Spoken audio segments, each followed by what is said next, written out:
우리가 나눌 말씀은 누가복음 24장 36절 말씀. 우리 부활의 증인으로 어떻게 살아갈지, 부활의 증인으로 살아가기에 대해서 말씀을 나누고자 합니다. 벌써 끝난 것 같아요. 분위기가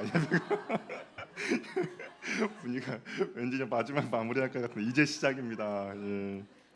이제 시작이니까 우리 마음을 단단히 붙잡으시길 바라요. 우리 한번 옆에 분과 인사 나눌게요. 예수님께서 부활하셨습니다. 예, 예수님께서 부활하셨습니다. 예수님의 십자가 사건 이후에 제자들은 두려움과 불안함에 이렇게 빠져 있었습니다. 부활하신 예수님의 이야기를 들었지만 설마 부활했겠어라는 그런 의심을 갖게 되었죠.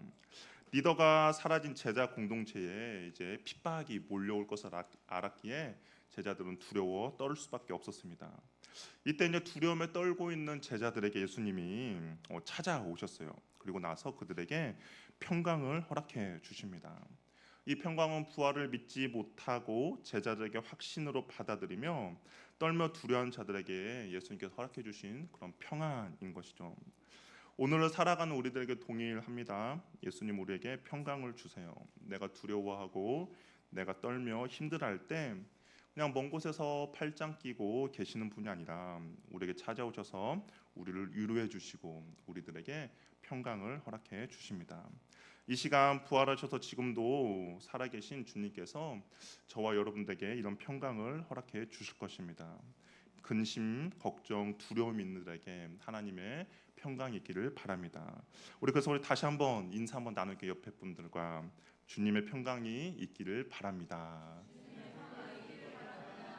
예, 별로 없어도 된다는 그런 표정이 있는데 하나님 주님의 평강이 부활의 증인인 저와 여러분에게 있기를 바랍니다. 예수님께서는 부활하셔서 제자들에게 사명을 허락해 주세요. 그 사명은 뭐냐? 바로 증인으로의 부르심입니다. 예수님의 부활을 증거하는 복음 사역자로 불러 주신 것이죠. 예수님께서 고난을 받고 3일 만에 죽은 자 가운데서 살아나심을 전파하는 증인으로 저와 여러분들을 부르고 계신다라는 것이죠. 우리가 오늘 읽었던 48절에 예수님께서 이렇게 말씀하세요. 너희는 이 모든 일의 증인이다라고 이야기를 하고 있습니다. 그러니까 어떤 특별한 사람만이 아니라 예수님의 부활을 보고 목격한 사람들에게는 바로 이 증인이다라고 이야기를 하는 것이죠. 교회를 다니면 누구나 증인의 삶을 살고 싶습니다. 근데 잘 되지 않죠. 정말 누군가에게 복음을 전하고 싶은데 마음은 이미 정말 내가 전도왕인데 근데 1년이 지나도 한 명에게도 복음을 전하지 못하는 것이 우리의 현실입니다. 그러면 이 증인의 삶을 과연 우리가 어떻게 감당할 수 있을까? 주님의 명령은 어떤 특정한 부류의 사람들에게만 주신 것이 아니라 정말 예수님을 믿는 모든 사람들에게 주신 명령이라면 저와 여러분들에게 동일하게 하나님께서 주신 명령입니다. 그래서 우리는 이 명령에 온전히 순종해야 하는데 그러면 부활하신 예수님의 증인을 살기 위해서 우리가 먼저 해야 될 것은 무엇인가? 그것은 우리 안에 부활에 대한 확신이 있어야 한다라는 거죠. 주님에 대한 부활에 대한 확신이 있어야 우리가 온전히 부활의 증인으로 살아갈 수가 있다라는 겁니다. 제자들은 여전히 의심하고 있었어요. 예수님이 부활했다라고 이야기했지만 몇몇 예수님의 부활을 목격한 제자들이 있었음에도 불구하고 그들은 의심했습니다. 그래서 예수님을 만나지 못한 제자들에게는 정말 예수님 부활했는가라는 그런 질문들을 이제 서로 던지며 확인을 하고 있는 것이죠. 근데 이때 예수님께서 찾아오신 거예요. 찾아오셔서 예수님께서 여전히 의심하고 있는 제자들에게 손과 발을 만져보라 말씀하십니다. 우리 38절, 39절 말씀 같이 한번 읽어보도록 할게요. 같이 한번 읽겠습니다. 시작.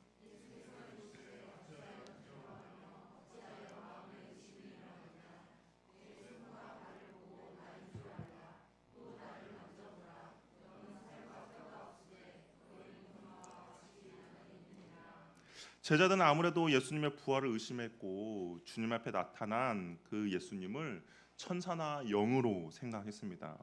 그래서 직접 찾아오셔서 예수님이 육체의 부활을 확인시켜 주고 있는 것이죠. 그러면서 제자들의 믿지 못하는 사람도 있습니다. 그랬더니 이번엔 예수님께서 손과 발을 만져보라라고 이야기하세요.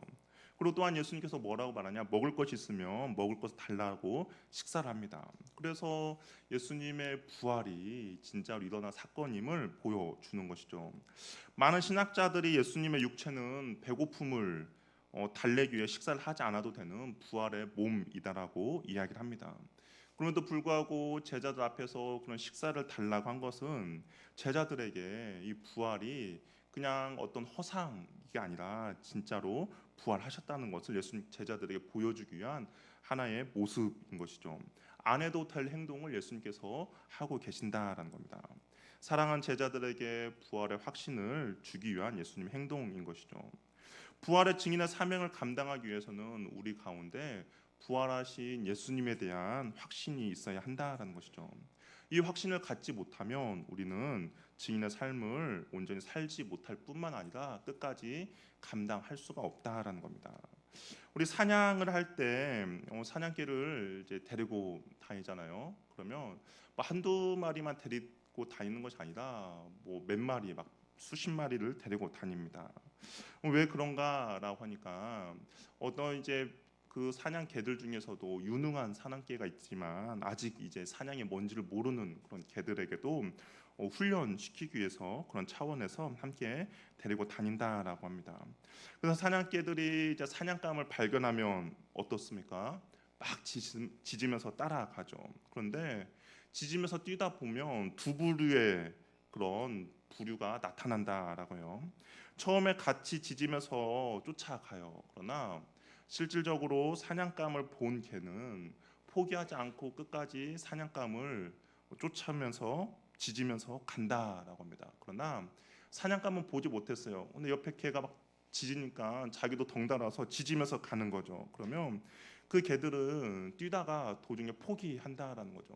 왜냐하면 사냥감을 보지 않고 그냥 덩달아서 옆에 개가 짖으니까 나도 그렇게 했는데 그것을 결국에 포기한다라는 겁니다. 그러니까 사냥개를 본 개는 끝까지 포기하지 않고 가는데 사냥감을 보지 못한 개는 그냥 뛰다가 포기하는 그런 부류가 나타난다라고 하는 것이죠. 우리도 마찬가지입니다. 부활의 확신을 가지고 있다면 부활하신 주님에 대한 그 증인의 삶을 포기하지 않고 끝까지 전하는 것이죠. 그러나 확신이 없어요. 주님이 부활하셨는지 확신이 없으면 처음에는 덩달아서 증인의 삶을 증거하고 사는 것 같지만 결국에는 시간이 지나면 포기하게 된다라는 것이죠. 그래서 주님께서는 제자들에게 부활의 확신을 주기 위해서 손과 발을 먼저 만져보게 하셨습니다. 그리고 식사하는 모습을 보여주신 것이죠. 그래서 힘들고 어려운 상황 가운데 증인의 삶을 포기하지 않고 잘 감당할 수 있도록 하신 겁니다. 그렇다면 지금 시대를 살아가는 저와 여러분들에게는 과연 부활의 확신을 어떻게 가질 수 있을까요? 혹시 제자들처럼 부활하신 예수님을 본 적이 있습니까? 부활하신 예수님의 손과 발을 만져 보셨나요? 여러분 혹시 주님의 그 손과 발을 만져 보신 분 계십니까? 계시면 여기서 설교하셔도 돼요. 아마 없을 겁니다. 주님의 부활을 우리가 주님의 부활하셨다는 것을 손과 발을 만져보고 그런 확신을 가져본 분은 없을 겁니다. 그러면 과연 예수님께서 부활하셨다는 것을 여러분들은 어떻게 확신하십니까? 그냥 제가 믿으라고 하니까 덮어놓고 아멘으로 믿습니까? 아니면 부활했다라고 주변에서 하도 이야기를 하니까 세뇌가 되어서 아 부활하셨구나라고 생각하십니까? 아닌 것이죠. 우리가 지금 살아감에 있어서 부활하신 주님을 확신하는 증거는 무엇이냐? 우리 44절 말씀 같이 한번 읽어보도록 할게요. 44절 읽겠습니다. 시작. 너희가 말한 바 곧 모세와 율법과 선지자의 글과 시편의 나를 가리켜 기록한 모든 것이 이루어져야 하리라 한 말이 이것이냐 하시고 바로 성경 말씀이 증거하고 있다라고 이야기합니다. 모세 율법과 선지자의 글과 시편 그러니까 구약 성경 전체를 가리키고 있는데요. 그 성경이 예수님을 가리키고 보여주고 있다라고 이야기를 하고 있는 것이죠. 이 모든 것들이 예수님에 대해서 이루어져야 함을 말하고 있습니다. 그래서 우리가 부활하신 예수님을 만나지 못하고 그의 손과 발을 직접 만지지 않더라도 우리는 이 말씀을 통하여서 부활의 확신을 가질 수가 있다라는 것이죠. 45절을 보면 예수님께서 마음을 열어 성경을 깨닫게 해주셨다라고 이야기를 하고 있습니다. 그러니까 아직도 의심하고 있는 제자들에게 예수님께서 성경을 깨닫게 해주셨다라는 것이죠. 이 열다라는 말은 완전히 열어 젖히다라는 뜻인데요. 이것이 우리말로는 복잡하게 엉킨 것을 풀다라는 그런 의미가 있습니다. 그러니까 그 제자들 마음 가운데 여러 가지 복잡한 마음들이 있겠죠. 예수님께서 직접 부활하셨나? 예수님께서 있을 때 부활하실 거라고 이야기하셨는데 여전히 의심의 그런 여러 가지 복잡함들을 예수님께서 마음을 열어 주셔서 말씀으로 기록된 말씀으로 깨닫게 해 주셔서 그 복잡하게 엉킨 것들을 하나씩 풀어 주셨다라고 이야기를 하고 있습니다. 그래서 기록된 말씀이 깨달아 가지고 확신을 갖게 해 주셨다라고 이야기를 하고 있는 것이죠. 우리가 이 예수님에 대한 말씀을 읽고 묵상할 때 성령께서 우리의 마음을 열어 주셔서 성경을 깨닫게 해 주시고 믿음을 더해 주신다라는 겁니다. 그래서 성경이 믿어지고 그리고 성경에 대한 확신을 갖게 되는 것이죠. 믿음은 말씀을 듣고 읽음으로써 자라기 때문인 것이죠. 우리 로마서 10장 17절을 보면 무엇이라 되어 있습니까? 믿음은 들음에서 나며 들음은 그리스도의 말씀으로 말미암는다라고 되어 있습니다. 예전에는 인쇄술이 발달되지 않았기 때문에 성경이 지금처럼 흔하진 않았죠. 회당에 아니면 어떤 교회 그냥 하나 정도만 있을 뿐입니다. 그래서 이때는 대표 한 사람이 나와가지고 성경을 읽어 주었어요. 그러면 자리에 앉은 사람들은 성경을 들었겠죠. 그래서 이때는 바울이 들음에서 믿음이 난다라고 이야기를 하고 있어요.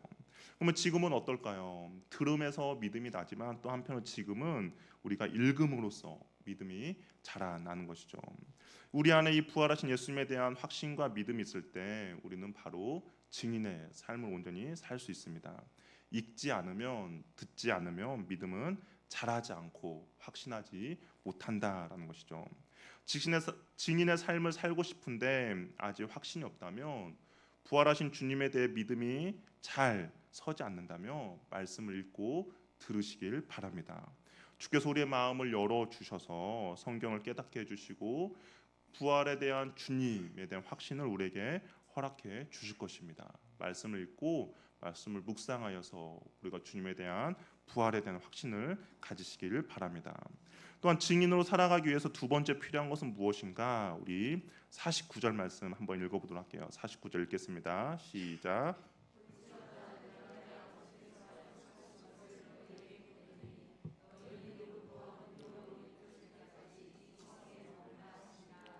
부활의 증인으로 살아가기 위해서 우리가 필요한 두 번째는 무엇이냐면 위로부터 능력을 받아야 한다라는 겁니다.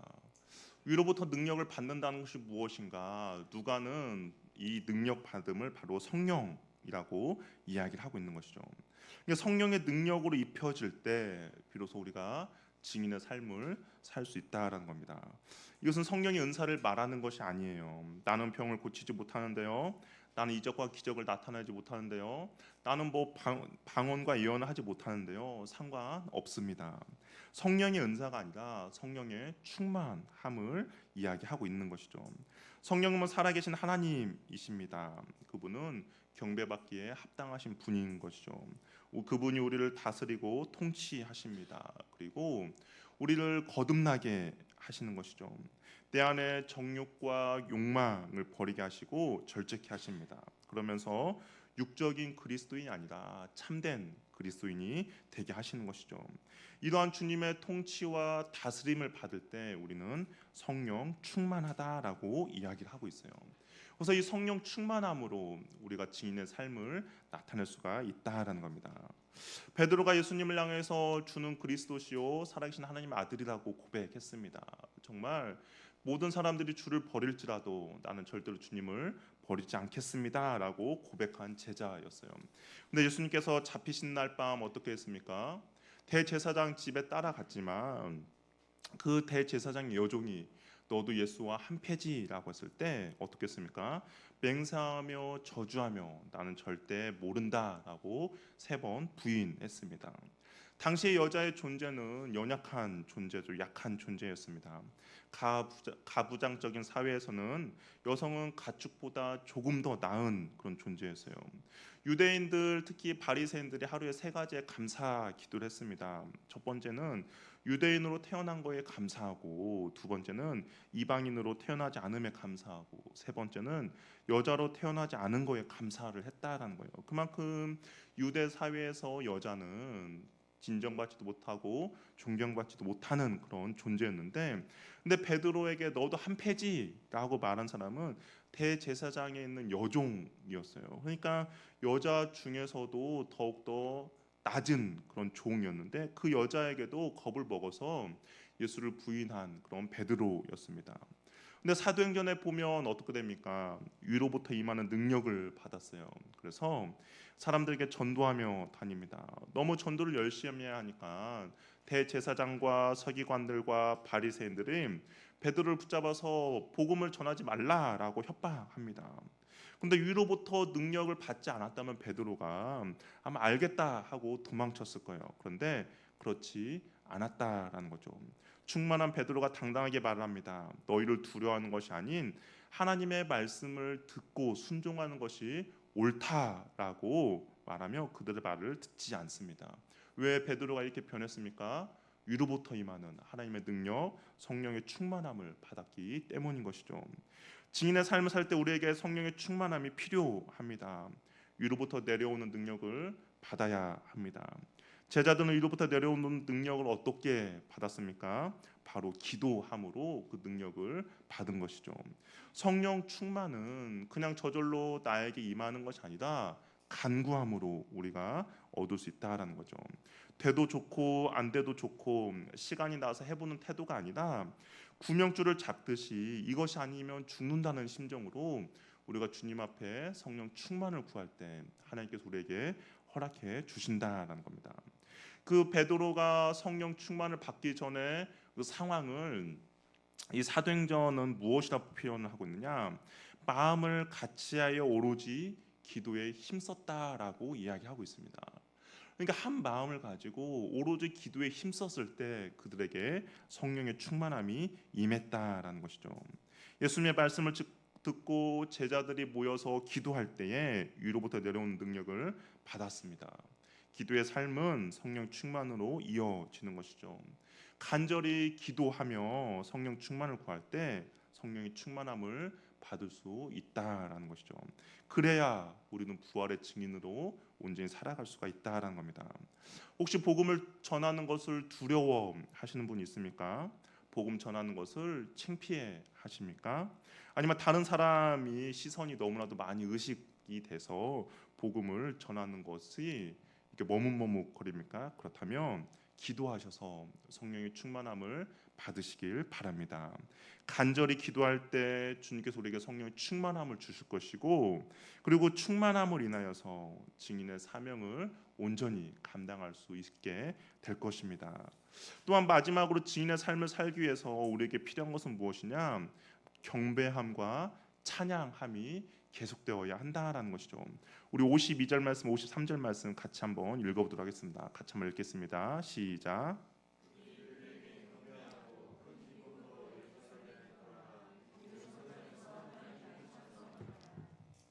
증인의 삶이 일이 되고 무거운 짐이 되어서는 안 되는 것이죠. 억지로 감당해서 내가 증인의 삶을 살아야겠구나 해서 감당할 수 있는 것이 아니다라는 겁니다. 무엇이 있어야 하냐? 내 안에 기쁨이 있어야 한다라는 것이죠. 우리가 맛있는 식당에 가서 맛있는 음식을 먹을 때 어떻습니까? 다른 사람에게 그것을 알려주고 싶죠. 재미있는 영화를 보았을 때도 마찬가지예요. 재미있는 영화를 보면 이 영화 재밌다 한번 보라고 권면합니다. 아니 어떤 분은 재미없는 것도 이렇게 권면하신 분도 있더라고요. 나만 실패할 수 없다. 너도 한번 실패해봐라. 그런데 근데 대부분 재밌는 영화는 다 권면해 줍니다. 어떤 좋은 일이 생길 때도 마찬가지죠. 누구에게 말해주고 싶고 그것을 자랑하고 싶습니다. 억지로 그렇게 하는 사람은 없죠. 억지로 마지못해서 자랑하고 이야기하는 것은 돈 받고 일하는 알바들이죠. 근데 내가 정말 기쁨으로 자원함으로 그렇게 이야기하는 것은 정말 기뻐서 좋아서 그렇게 하는 겁니다. 증인의 삶도 이러한 기쁨으로 우리가 감당하는 거죠. 예수님의 하늘로 올라가고 제자들이 했던 일은 하나님을 경배하고 찬양했다라는 겁니다. 그리고 이들이 어디로 향했냐? 갈릴리로 간 것이 아니라 예루살렘으로 다시 돌아갔습니다. 예루살렘은 여전히 예수님의 그 십자가의 여파가 남아 있는 곳이죠. 몇 시간 전만 해도 제자들은 무섭고 두려워서 문을 잠그고 숨었던 곳입니다. 그런데 다시 그곳으로 돌아갔어요. 두려움이 아니라 큰 기쁨을 가지고 돌아갔습니다. 예수님을 경배하고 큰 기쁨으로 예루살렘에 간 것이죠. 제자들은 부활하신 예수님을 이제 어떻게 바라보냐? 경배의 대상으로 인정하고 있습니다. 여기 보면 그에게 경배하고라는 것은 엎드려 절하다, 예배하다라는 뜻이에요. 그 전에 제자들은 예수님을 그냥 스승으로 바라보았는데 이제 부활하신 주님에 대해서 제자들은 어떻게 하냐? 하나님 예수님을 예배의 대상으로 받아들였고 예수님을 예배할 때 큰 기쁨이 넘치게 되었다라는 겁니다. 이 예배를 통해서 그 기쁨을 누리게 된 것이죠. 증인의 삶을 살아간 우리들에게도 이런 기쁨이 있어야 한다라는 겁니다. 이 기쁨은 외부의 상황과 환경으로도 오는 것이 아니라 주님을 경배하고 찬양할 때 내 안에서 넘쳐나는 기쁨이라는 겁니다. 나의 상황과 환경이 어떠하든지 내 안에 계신 성령님께서 주시는 기쁨인 것이죠. 생수의 강이 넘치는 은혜입니다. 그런 경우 있지 않습니까? 마음이 무겁고 너무 답답한 상태로 교회에 왔는데 하나님께 예배하고 찬양하고 기도하면서 마음속 깊은 곳에서 기쁨과 감사가 터져 나오는 경험들 있을 것입니다. 여전히 환경은 변하지 않았어요. 여전히 답답한 상황입니다. 그런데 내면에서 흘러 넘치는 기쁨이 있는 것이죠. 하나님 온전히 예배하고 하나님 온전히 찬양할 때 주님이 주시는 기쁨과 평강입니다.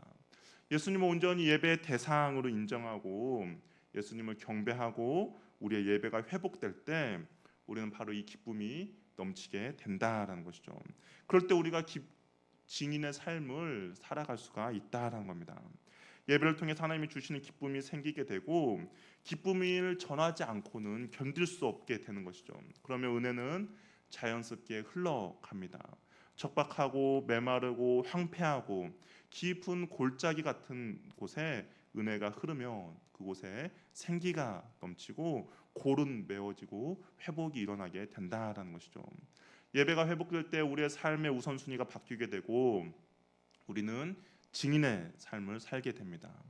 증인의 삶은 교회 사람들을 위함이 아니라 세상 사람들을 위함인 거죠. 47절에 보니까 예루살렘에서 시작하여서 어떻게 합니까? 모든 족속에게 전파되는 것이라고 말하고 있습니다.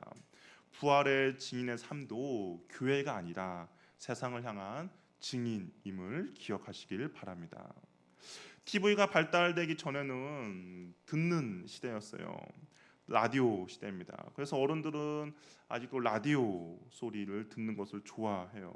길을 가다 보면 청소년들은 어떻습니까? 핸드폰을 보고 다녀요. 뭐 찾길 그런 거 상관없이 핸드폰을 다니면서 요리조리 잘 피해 다닙니다. 그런데 어르신들은 아직도 라디오를 듣고 다니시더라고요. 여전히 듣는 시대의 교회는 전도를 할 때 말로 했습니다. 말을 하면 사람들이 듣고 예수를 믿는 시대였어요. 근데 요즘은 듣는 시대가 아니다라는 것이죠. 보는 세대입니다. 보는 것을 즐거워하고 보는 것에 민감합니다. 그러면 우리가 복음을 전할 때 증인의 삶을 살 때 이 증인은 보여주어야 한다라는 것이죠. 그러면 과연 무엇을 보여주시겠습니까? 여러분이 증인으로서 살아감에 있어서 과연 무엇을 다른 사람들에게 보여주시겠습니까? 우리 베드로전서 3장 13절에서 15절 말씀 같이 한번 읽어보도록 하겠습니다. 같이 한번 읽겠습니다. 시작.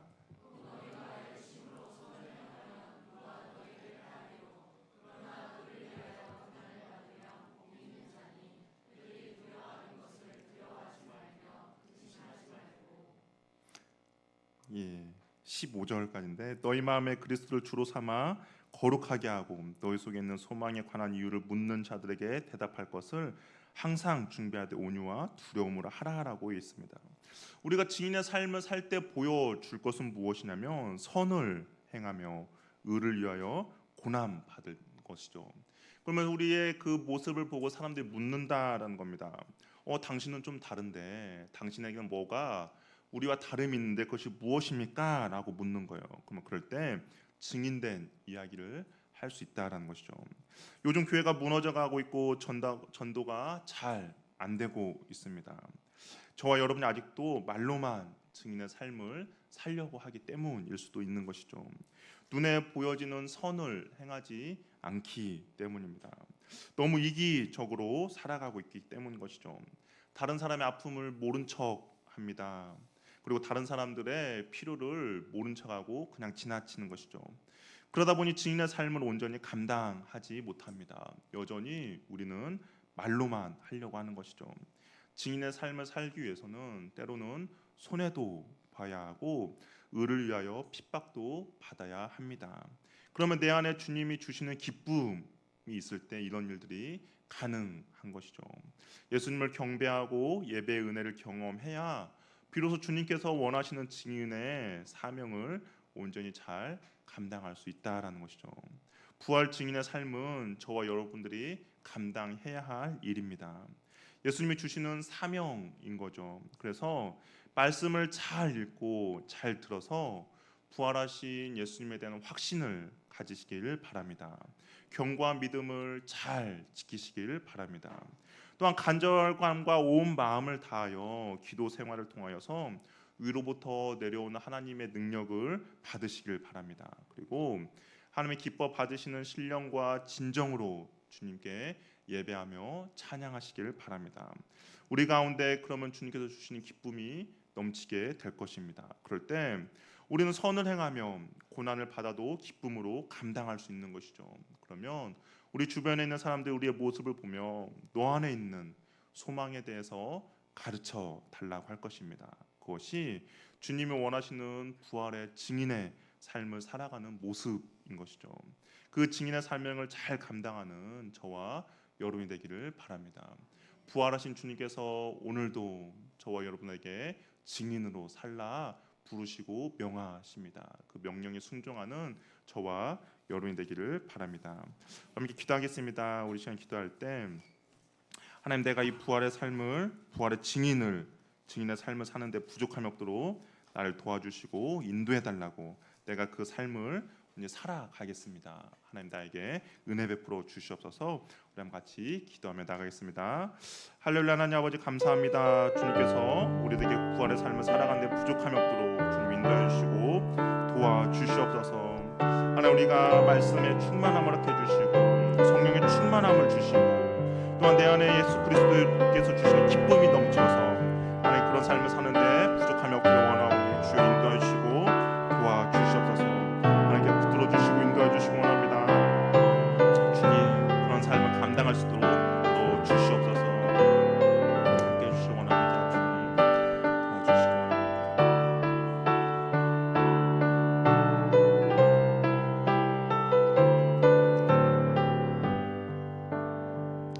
사랑의 주님, 주님께서 부활의 증인의 삶을 살라고 명령하십니다. 하나님, 그 주님의 명령 앞에 우리가 아멘으로 순종할 수 있기를 원합니다. 하나님, 주님에 대한 부활의 확신을 우리에게 허락해 주시고 하나님, 이 일을 감당할 수 있도록 성령의 충만함을 주시고 또한 주님께서 주시는 기쁨이 우리의 삶 가운데 넘쳐날 수 있도록 도와주셔서 우리가 부활의 삶을 살아감에 있어서 부족함이 없도록 주께서 은혜 베풀어 주시옵소서. 그래야 우리를 통하여서 많은 사람들이 예수님을 믿고 또한 예수님을 구주로 고백하며 또한 예수님과 함께 나아가는데 부족함이 없도록 우리들을 사용하여 주시옵소서. 사랑 많으신 예수님의 이름으로 기도합니다. 아멘. 우리 이번 시간에는 우리 성찬 예식을 거행하도록 하겠습니다. 성찬 예식은 주님께서 잡히시기 전날 밤에 제정해 주신 예식입니다. 마태복음 26장 26절 28절 보면 저희가 먹을 때 예수께서 떡을 가지사 축복하시고 떼어 제자들을 주시며 가라사대 받아 먹으라 이것이 내 몸이니라 하시고 또 잔을 가지사 사례하시고 저희에게 주시며 가라사대 너희가 다 이것을 마시라 이것은 죄 사함을 얻게 하려고 많은 사람을 위하여 흘린 바 나의 피 곧 언약의 피니라. 이 성찬 예식은 우리 주님이 친히 세우셨으며 예수 그리스도를 기념하며 예수님께서 다시 오실 때까지 예수님의 죽으심을 기억하는 예식입니다. 이 예식은 신앙 고백한 그리스도인들에게 새 힘을 공급하며 죄를 대적하며 고난과 유혹에서 승리케 하며 믿음의 확신과 사랑의 수고와 우리 주 예수 그리스도에 대한 소망의 인내를 갖는데 큰 유익이 되는 것입니다. 그리고 이 예식은 세례교인이 떡과 잔을 받을 것입니다. 그러나 신앙 양심의 가책을 받는 사람들은 받지 못할 것입니다. 끝까지 경건하게 동참하시길 바랍니다. 우리 떡을 받으시면 먼저 먹지 마시고 가지고 계시다가 우리 다 같이 기도하고 먹도록 하겠습니다. 먼저 받으신 분들은 찬양하며 나를 위해 그의 몸을 찢기신 예수님을 묵상하며 기다리시길 바랍니다. 우리 분병 할 텐데 오늘 분병 위원님들은 앞으로 나와 주시길 바랍니다. 우리 분병 우리 주 예수 대신 주님 되시는 예수 그리스도께서 잡히시던 날 밤 떡을 가시다 축사하시고 이것은 나의 몸이니 너를 위하여 주는 것이라 이것을 행하여 나를 기념하라라고 하셨습니다. 이 귀한 뜻을 알고 우리가 참여하시길 바랍니다. 우리 찬양하면서 우리 분병을 받도록 하겠습니다. 갈보리 상